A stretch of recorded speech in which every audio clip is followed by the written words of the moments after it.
The big story on India Ascends, tensions in the Middle East.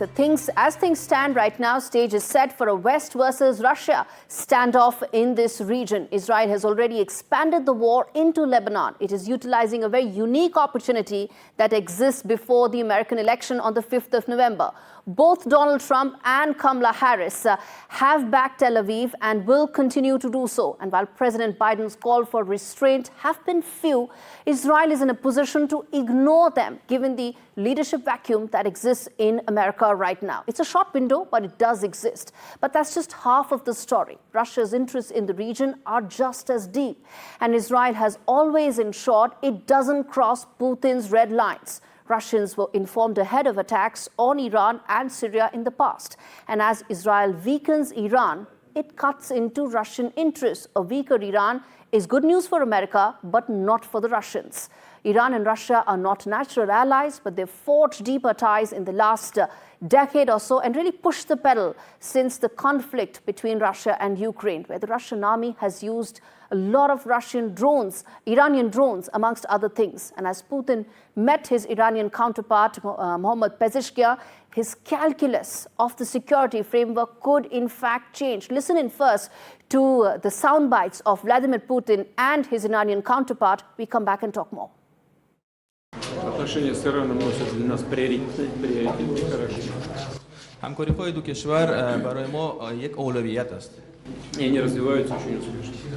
هر حال اوضاع در منطقه بسیار بحرانیه و کشورهای اروپایی و آمریکایی دلشون نمیخواد منطقه آرام باشه تا بتونیم این ارتباطات رو در بستر آرامی با همدیگه ادامه بدیم.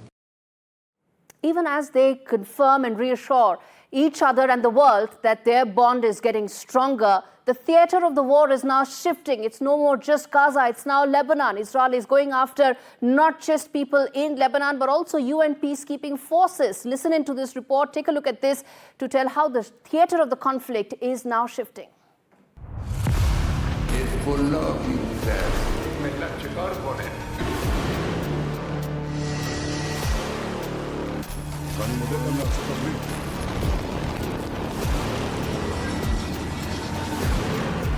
As tensions continue to simmer in the Middle East, the world is holding its breath.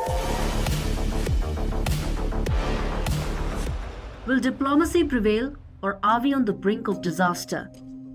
A nuclear catastrophe? Netanyahu has issued an SOS to Lebanon. His chilling warning: there will be Gaza-like destruction.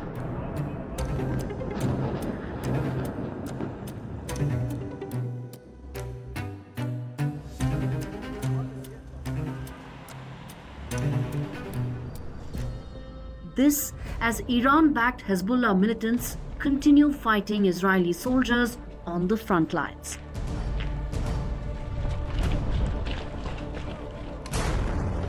But there's a wider conflict brewing, one which could significantly expand the theater of war and draw in both Russia and the US. Following Tehran's October 1st ballistic missile attack on Israel, precisely 180 of them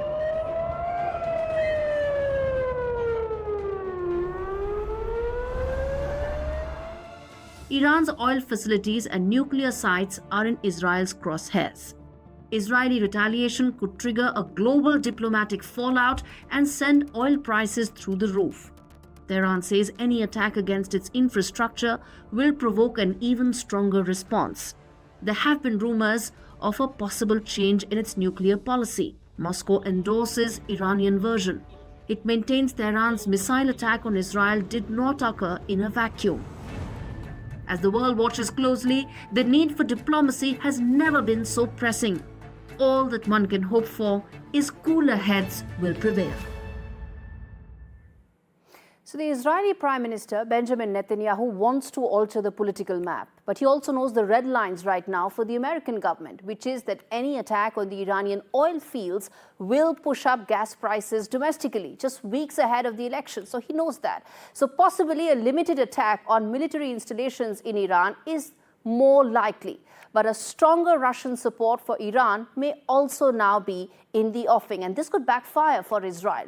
Russian military capabilities, even when it's stretched in Ukraine, can be a big bump up for the very obsolete or dated Iranian military capabilities. So that's the backdrop in which you can see a US versus Russia playing out in the Middle East. As far as India is concerned, more tensions is bad news. It's bad news for our plans for more connectivity in the resource-rich region. New Delhi's prosperity is very closely linked to the prosperity of the region. A better, integrated, peaceful region that is able to address the many fault lines that exist amongst it is good news for India, just like it's good news for the world.